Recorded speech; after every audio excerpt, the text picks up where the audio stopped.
Hello Mark, hello Susan, this is Jeff the Garage Guy. I wanted to run a couple of ideas by you just to kind of narrow our focus a little bit and discuss how big these cabinets are and how they fit in your space. What we're looking at here, we're calling it Plan 1. Essentially it's an attempt to pretty much put a workbench in the garage here. So what we have is a 4-foot workbench. On each side of that workbench we have 36-inch wide cabinets. Compared to previous people you've talked to, these cabinets are they're quite a bit larger. They're 4 inches wider and a good 11 or 12 inches taller. They're big cabinets. This is a 2 large cabinet system. I do remember the issues. You know, we kind of want 3D large cabinets for categorization purposes. But I just wanted to show you this plan and how it fits in the garage. It's a really nice looking system. It would really, it doesn't take much when you're looking at cabinets this size to really make a big impact. A couple of the downsides about it would be, I guess, it only has 2 instead of 3 large cabinets, obviously, for one. But also, the cabinet system is so big, which is great, except for the fact that if you want to hang bicycles on the slat wall to the left and the right, adult bicycles won't even fit there. That's how big the cabinet system is. We got something like 69 inches. Some adult bikes are 72. You definitely would want extra space around the bike. You don't want to squeeze it in there. So that's something to consider with a plan like this. Of course, one of these cabinets would be a garden cabinet. And with a plan like this, I would be hopeful that you might be willing to hang your really large garden implements, your blower and all that, maybe in a couple of other places, rather than do that bifold door closet or garage closet. I'm not particularly thrilled about building something like that. I don't think 10 years from now I can come back and look at it and be proud of it. Bifold doors with no support on the bottom like that, in my opinion, it's a good concept, but not a long-lasting thing because of the pressure that can be put on the bottom of the door, and there's just a lot of hardware there that, in my opinion, isn't going to last you a lifetime. So let's take a look now at Plan 2.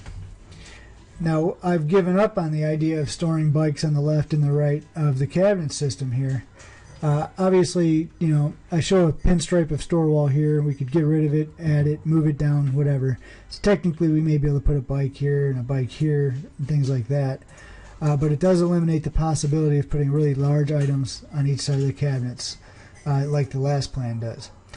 So with this plan, what I did is I kept the two 36-inch really large cabinets on the left and the right, and of course one is a garden cabinet.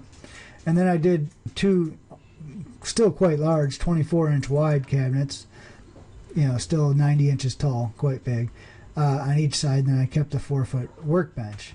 I really don't see there being any room for much of a larger workbench unless we just turn this whole back wall into a cabinet system, which obviously I'd be thrilled to do, but it might not meet your needs. Alright, Plan 3, it still has the cabinets in the center, and it has your 3 large cabinets. A cabinet system like this is going to cost less than, Plan 2 and Plan 1. Countertops cost money, the store wall in between the two, and you just got more cabinets, and it's not the most economical way to get the most amount of storage, but it does look nice. And obviously there's other functions that go along with that. With this plan here, we still have the same type of issue where there's not quite enough room necessarily to put a bike. Let me do some out loud thinking here. This plan here is 6 foot plus 4 foot is a 10-foot wide. So I take that back. In Plan 3, there is enough room to put bikes on the left and the right side. So that's another bonus of this plan. So it's going to cost less. It gives you more room on the right and left, but you do lose the workbench in that look. Not that this won't look incredible as well. Plan 4 is more or less it's a lot closer to what you described to me, of course, except for the bifold door garage closet type situation. So this would have a very large cabinet for all your garden tools, and we got kid stuff and household stuff, or whatever those 3 categories were. And this plan here provides a lot more flexibility to put larger things, and spread them out. You're not as confined. It still looks great. It's not centered in the garage, but I can live with that, and everybody that looks at it will still think it's incredible. So that's Plan 4. Plan 5 is kind of a neat idea. Plan 5 gives you 4 cabinets, but also gives you quite a bit of store wall space because we're setting it in the middle and we're not dividing it by 2. So in this situation, we have 4 36-inch wide cabinets by 90 inches tall by 24 inches deep, and a lot of flexibility in the middle.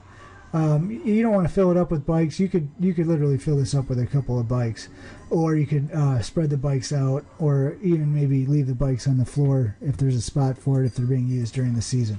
There's a couple neat ways. Like I said before, I think a bike might work well here and possibly here or here. I know you said you don't want any store wall here, or I didn't ignore you. I still remember that. But what I like to do is pinstripe around the entire garage, because I strongly believe that being able to space your stuff out is a great value for the store wall. And just because you don't want a bunch of things hanging here doesn't mean it wouldn't be nice to put your 2 lawn chairs there, or something that doesn't stick out far, or extension cords and things like that, not have to cram everything into this one storage area. So I kind of run out of time for the week. I'm going to be leaving town here soon for the weekend. I just wanted to kind of get an idea of what you think of these 5 plans, if there's one that sticks out at you, one that you hate, which direction to go. I don't know the pricing on it yet, unfortunately. Like I said, I've run out of time. I can tell you that this is probably the least expensive of the plans, followed by, this would be the same as Plan 3. These would be the least expensive plans. Then Plan 5, and then we get into Plan 1 here, and then Plan 2 obviously would be the most expensive. So just let me know what you think. I look forward to hearing back from you guys. You can give me a call at 513-374-9344. I probably won't have a signal this weekend, but I'll get back to you as soon as I can. Or just text or email me, however you want to do it. Jeff@thegarageguy.com. Thanks, and I appreciate the opportunity.